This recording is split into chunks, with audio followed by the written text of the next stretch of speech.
must be doing a good job telling men to go to the gym and don't listen to the bullshit. So yeah, it's very interesting. What do you imagine the world to look like in 5-10 years time? As I mentioned earlier on, you got AI and you got Apple Vision Pro, and eventually they're going to come out with sunglasses like the ones you're wearing now that have every little thing that you need to see in front of you. So what do you imagine the world to look like? Is it a scary place, or is it a thing of where it's interesting? It's a good question. And I'm going to tell people how I came to my answer. I think the best way to predict the future is to study history. I believe in times of old, let's go back the last 3,000 years. If you were a king, your life was pretty good. Or it was as good as life could be. To be a king, you had power, influence, money. That's what you had, and you were a king, and you lived a good version of life. If you weren't a king, you were an average man, a common man. Mm-hmm. And I think the world is cyclical. When you were a common man 2,000 years ago, you were effectively a slave, and life was terrible. And then that was the same all the way up to perhaps the 1930s, 1940s. Being a common man was pretty terrible. And perhaps it was the war and the massive loss of life. Perhaps it was something else, I'm not sure. But I kind of feel like there was a golden period between in the 50s, the 60s, the 70s, the 80s, maybe even the 90s, where being a normal, hardworking man, because life is cyclical, went from being a terrible existence to quite a good existence. In the 60s, you could be a normal man who worked in a factory, an unskilled labor job, and with one wage, you could afford a house, you could afford a car, you could afford to raise a family, your children would not be taught garbage in school, your wife would respect you, you'd have a home-cooked meal. Times were good. Times were good. All the things I said about playing Uno earlier in Hyperbole are true. What matters most? Your wife loves you, you're respected as the breadwinner, your kids respect you, they listen to you, your house is clean, your house is safe, your car works, your life is good. And I feel like, because it's cyclical, those good times are over and we're going back to where it was before. The kings have always been fine, and we always will. But if you're the common man, I think that the good days are over. And I think it's going to get harder and harder. Inflation is going to absolutely decimate your spending power. Now, inflation doesn't damage me. Inflation doesn't damage me because I own all the assets. Inflation just means houses get worth more money. Inflation just means Bitcoin and stock and land and houses all go up. Inflation means my car collection is no longer worth 110 million. It's now worth 300 million, whatever. I own everything. Inflation is amazing for the rich man. 100%, I love it. But for the broke man, you're done. You're fit. You're done. You're finished. Because inflation is meaning your money is worth less. And it's going to take more of your money to buy a house. And your wage is not going to increase at the rate of inflation. And it's becoming more and more impossible for you to own assets. For us asset owners, inflation's fantastic. So the common man is about to get wrecked. I think inflation is going to make it exceptionally difficult. I think AI is going to make most jobs worth less than they already currently are. If you're a newspaper writer or whatever, AI is taking that. AI is going to take that in the next 10 years. Yep. And you're going to, if you still have a job, it's going to be only managing the AI, which means you're going to be paid even less than you're currently paid. I think life is about to become exceptionally difficult for the people in the middle. I think the good times are over. I think it's going to go back to the feudal system of kings and serfs and peasants. And I think if you're a normal, average person now, you should feel deep fear and panic and understand that you have a certain amount of time to get into the higher bracket of the social class before these hard times come. And the most scary thing about these hard times is, I have no real evidence for this. It's just in my mind. I feel like the gap is going to permanently close. In olden times, let me think about this thought, because in olden times, the chance of turning into anything more than a peasant when you were born a peasant was effectively zero, unless there was chaos, unless there was a war or some great catastrophe which allowed social mobility for you to go to war, win, get a knighthood for bravery, get some land, and change your social mobility class. But there had to be war and chaos for you to escape, because without the chaos, it's kind of like a prison break. When all the rules are being adhered to and the prison is operating as it should, you're stuck in your cell. But if there's a prison riot, you have a chance to escape, which means uncertainty and chaos are required for the difference in social mobility. And that's always been the case. But now I feel like with AI and certain other things, although there's going to be instability in the world, although they're going to continue to lie to us, I feel like the Matrix is going to gain enough control to keep us all in our pods or in our 15-minute cities, or our electric cars will be turned off, or we need to get our bug rations for the week so that there can't ever be enough true chaos for you to escape. There won't be true social mobility, and I feel like there's going to be a close. The people who are rich now, their bloodlines will be rich for a very long time, and the people who are poor now, if they don't get rich soon, in the next 10 years or so, they're never going to get rich. You're never going to get rich. The prices of houses are going to continue to go up. Prices of land is going to continue to go up. Inflation is going to continue to happen. Your wages will not catch up. It's going to get harder and harder for the average person to ever stand a chance of owning any assets. Yeah, it's now or never. Yeah. It's almost impossible right now. How does the average person on an average wage buy a house in London right now? Yeah. It's almost impossible already. I think in the next 10 years, it's going to become truly impossible, and they're going to use AI to keep the gap closed. And what's interesting about that is, well, I'm in the rich team, I guess. But what I find most interesting about that is the socio ramifications of the fact that I think this is quite pertinent to most average people. I think most normal people understand. If you were to ask them, how's the economy? They'd say, well, it's impossible. I can't pay for my bills. I can't pay to eat. I can't afford a house. I can barely afford my mortgage. I'm never going to get rich this way. They understand all of this, but they're not panicking. Why are you not panicking?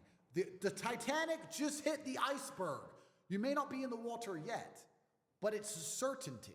There's nowhere else to go. It's going to sink. It's going to happen. Panic now. Don't panic at the end as they go into the icy depths. No. I would argue if I was on the Titanic and it got struck by the iceberg, I could have got a lifeboat nice and early. Now, I wouldn't have women and children first. I'm just using this as an example. Analogy. I know where you're going with it. I could have gone to the top deck when no one else was panicking and said, you know what, I want this. I want to go on a lifeboat. No, I don't feel comfortable on a lifeboat. And the guard probably would have said to me, you don't need to go on a lifeboat. It's no big deal. I said, yeah, but please, just give me the lifeboat, or here's some money or whatever. I want this one. Give me this one. Everyone started panicking at the end, and there was no lifeboats left. And people are sitting here now going, oh, yeah, the economy's bad, but, maybe if we vote for this person, don't want to swear, it's wrong. Who are you going to vote for that's going to put money in your pocket actually come along and say, here's money? Nobody. You still got to pay your council tax. You're still a brokey. Nobody cares. No one you vote for is going to change it. It's going to get worse. It's going to continue. And you know the boat is going to sink, and you're not panicking. That's why I kind of catch myself. And one of the things I try very hard not to do is become elitist.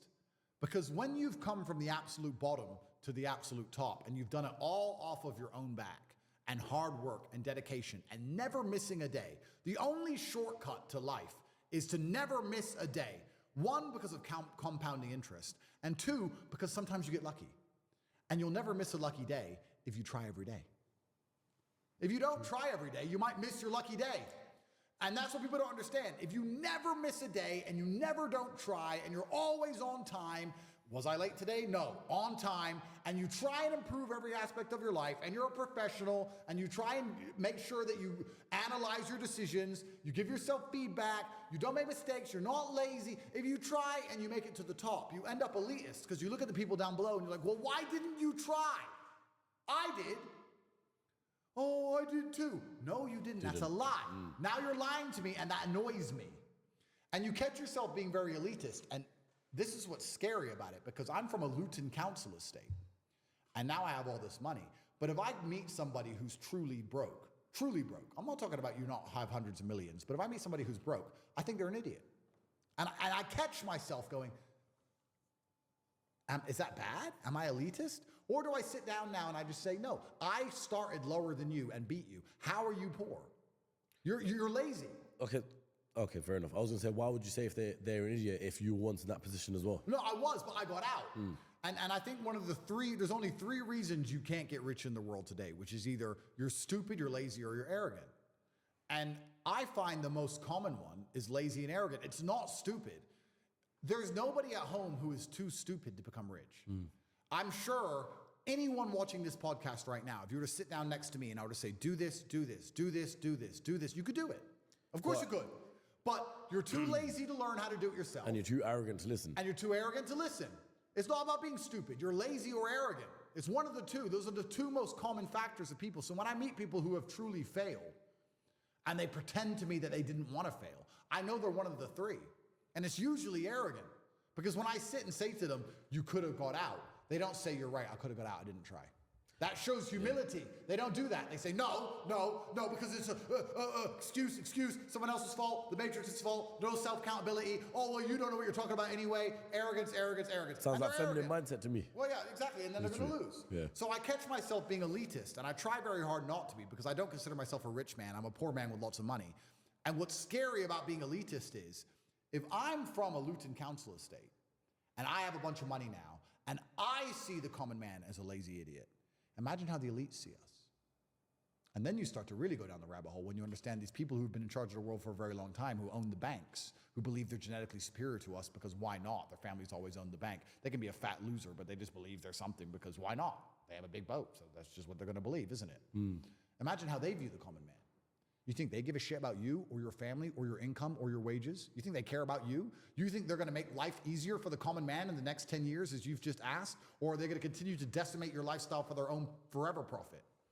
There's no light without dark, which is a basic fundamental law of the universe which can't be broken. And especially as these large companies want forever profits, which they do, and they own everything.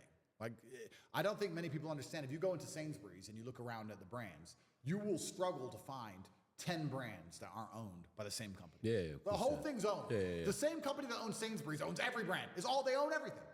So if they want forever profits, which they do, they're not going to do that without owning everything. Well, and also, you have to take that money from somewhere. If they can make you poor so they can get richer, they will. If they own all the assets, they want inflation.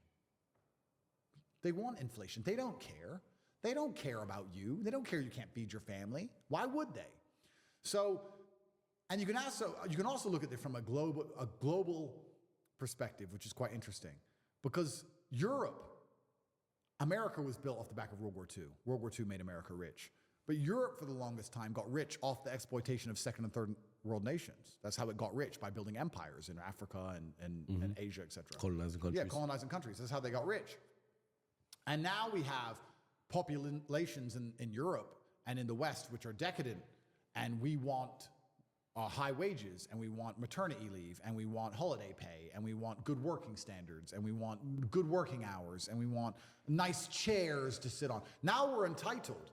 And if you're a company and you need slaves, do you want entitled slaves, or do you want slaves who are just going to do their job for low pay? And then you start to understand why immigration is being unchecked on purpose, so they can bring in people to try and work jobs for basically nothing, who don't want standard of living and don't want standard of work.